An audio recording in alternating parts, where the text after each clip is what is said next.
Statistics don't lie, do they?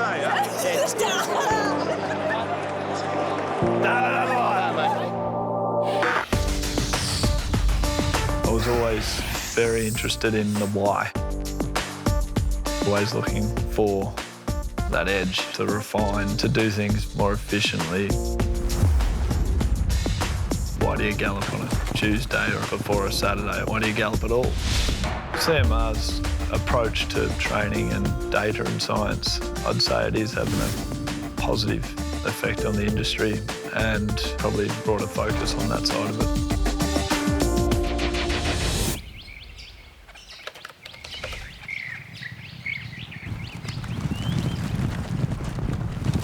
Needs to wake up a little bit, this thing.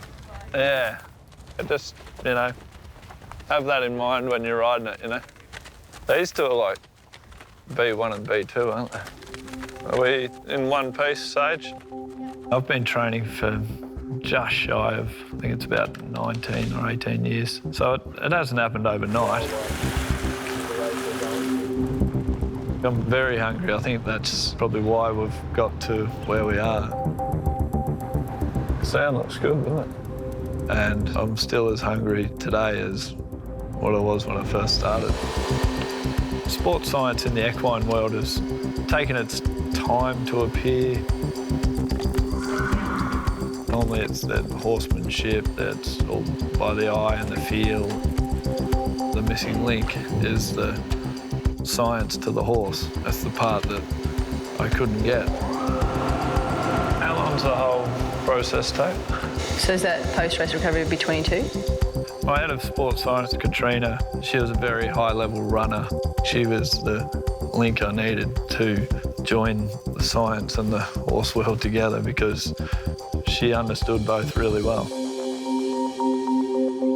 Sports science is a more in-depth, broader look at training. Incorporates biomechanical analysis, physiological analysis, also mental areas, especially when it comes to horses, and just trying to use different training principles to be more specific and optimise training to improve performance.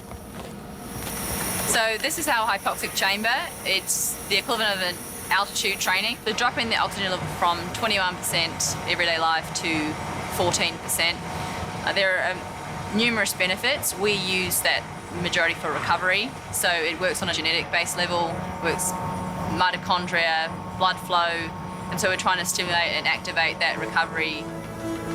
Equine welfare, it's everything, like they're the stars of the show. They're such an exquisite, unbelievable animal, the way they're made, put together, and the science. Each horse is mapped, benchmarking them against themselves, and any little red flag at any stage is investigated basically immediately, so nothing is missed. We know that we're not overtraining them, we're not taking to the races when they're not prepared or they're not 100% right. If you're not using data in any business, you're probably falling behind.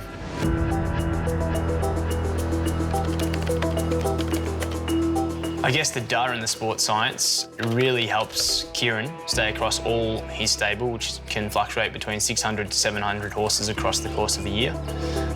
It gives him access to benchmarking horses where they're at in the current preparation against where they've been performing well in the past or not well in the past, so you can see their improvements or declines. Data's not going to train a horse for you. He still has to make the key decisions. Yeah, just lead it up. It'll be right. Don't worry about putting the lead up. It'll walk in. All right, Joe, let's go. All right, you know what you're doing? The impact of the data or sports science is the journey to full fitness and stimulating when they're at full fitness to then bring them on to another level. And knowing where that line is the key. That is basically training in a nutshell.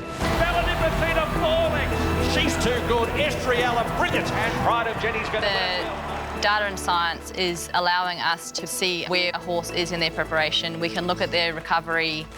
We know when they are fit enough to race, so we're actually able to optimise that preparation. We also have the action and locomotion data, which can help us narrow down exactly where the optimal distance is. And I think it just creates a beautiful big picture. Well, it's definitely made my life easier.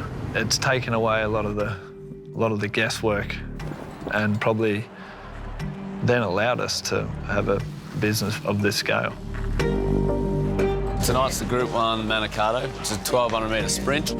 We have 4 runners: Growing Empire, Estrella, Recommendation, and Southport Tycoon. He's a Guineas winner at a mile, so if he's a Group 1 winner at 12, weight for age, it just puts value on him. There's quite a lot riding on this. Southport, glowing. Really good top line. The data's very important. We pioneer it. It's what Ciaron has invested in. Three to the top. Yeah. The 4 that we bring tonight are all progressing as good as you could hope. Their recovery, their lactates, their heart rates, everything that we look at, and our correlations are very positive. These nights, that's like a packed night at the Valley. There's no better atmosphere. Good luck, mate. Willie? Good luck. Everything we do, you know, the mornings, the data, the science, the 1%ers. Yeah, it's exciting, really. Speaking of... Storm are playing well. Speaking of data ferrets... They're ready, Signal racing in the Manikato. Estrella fired out with Growing Empire, followed by Kabbalah's Recommendation. Followed by Recommendation. Growing Empire took the front. Come on, Empire! Come on, Empire! Then Southport Tycoon. Growing Empire is in front. Oh, God!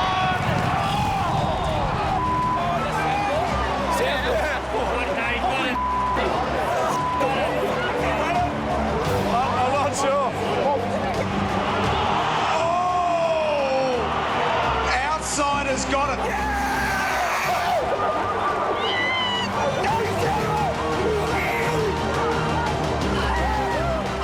I don't think there's anything more satisfying than that winning feeling.